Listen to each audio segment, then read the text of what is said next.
naman talaga to. Yung mga nagmomotor ha. Yan, lalong-lalo na yung mga nagmomotor, syempre. Mahirap umattend dito ng walang motor.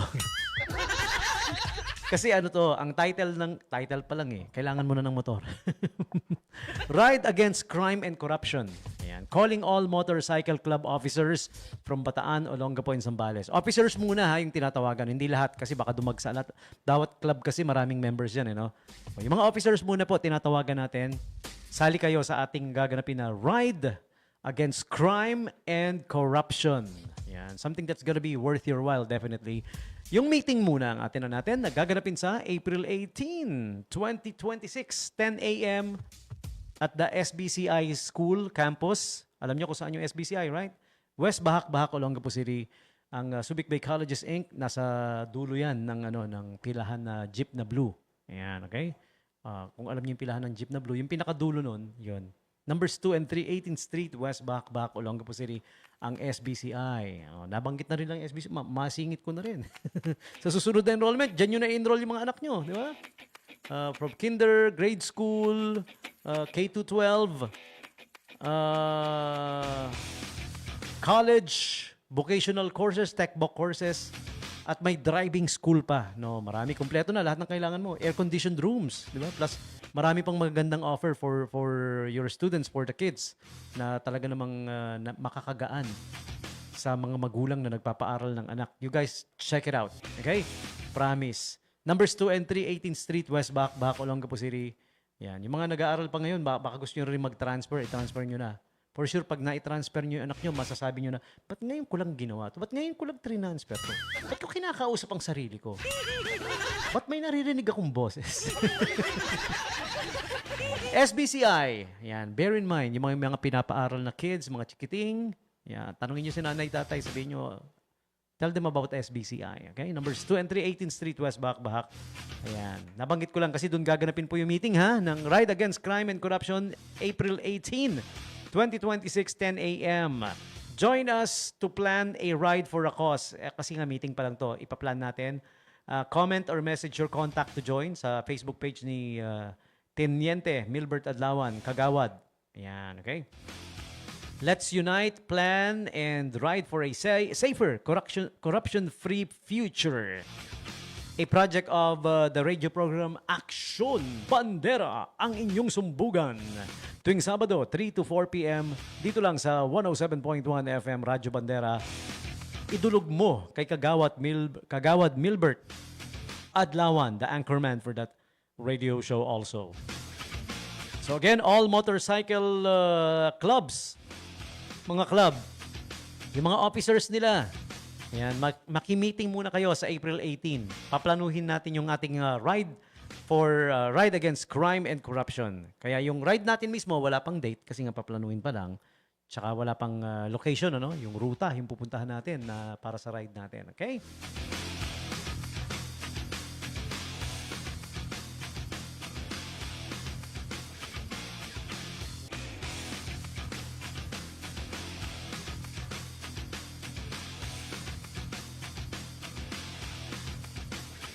And also inviting you to the upcoming running event by J-Run Events, okay? The 14-kilometer challenge, okay? Ayala Malls Harbor Point's 14 km challenge. Ayan, 14 kilometers, 10 kilometers, 5 kilometers, meron din, ano? Okay, save the date. It's gonna be on April 25, 2026, 3:30 p.m. Hapon naman ito, 3:30 p.m. at the Ayala Malls Harbor Point. You're all invited to join, okay? And yung slots natin na available, by the way, nako, as of March 23 kanina, 6 a.m. Yung sa 14K, sarado na po, close na. Taken na lahat ng slots, okay? Sa 10 kilometers naman, may natitira pang 33 slots na lang as of kaninang umaga. I don't know right now, baka ilan na lang din. 5 kilometers, 18 slots left. Okay? Alright, but you can still be part of the challenge. Kahit nasarado na yung 14K challenge, meron pa namang 10, tsaka 5. Hopefully. Kaya bilisan nyo na. Okay? If you wanna join and register, ito yung, kumpletuhin na natin yung detalye, no? Okay?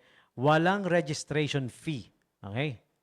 kasi this is being sponsored by Ayala Malls Harbor Point and organized by J-Run Events, walang babayaran na registration fee. Ang kailangan lang ay bumili ng minimum purchase required sa Ayala Malls Harbor Point. Okay? Para sa 5K, 1,500 and up. So, sa 10K naman, 1,800 and up. Sa 14K, which is, well, sadly, sarado na. Pero, ang naging purchase requirement dyan is 2,200 and up. Okay? Ganun lang. So, mura lang, no? Hindi ka nagbayad ng registration fee. Namili ka lang. And probably, yung pinamili mo, mga kailangan mo sa bahay yun, no? So, accumulated receipts to. Single or accumulated receipts, I don't know. Okay? So, saan pwede bumili para makasali kayo? Lahat ng regular stores sa mall except Pure Gold, Bazaar stalls, and bills payment. Okay? So, yung mga stores doon, pwede. Let's say, bibili ka ng sapatos, except kung dapat hindi mo binili siya sa yan, hindi kasali mo pinamili sa Pure Gold, Bazaar, stalls, and bills and payment. Okay? And pwede bumili before April 14 or 19. Bago mag-event, hindi daw pwede. Kailangan agahan nyo na. Kasi ubusan lang no? Ubusan yung slots nga. As of today nga, konti na lang natitira, no?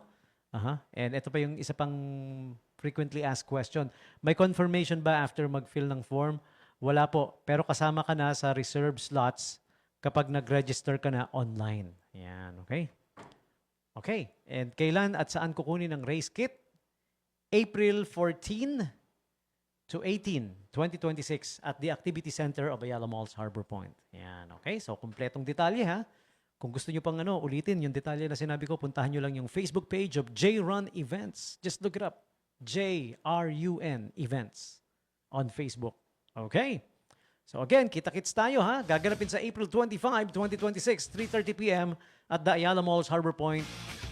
The Ayala Malls Harbor Point 14 Kilometers Challenge.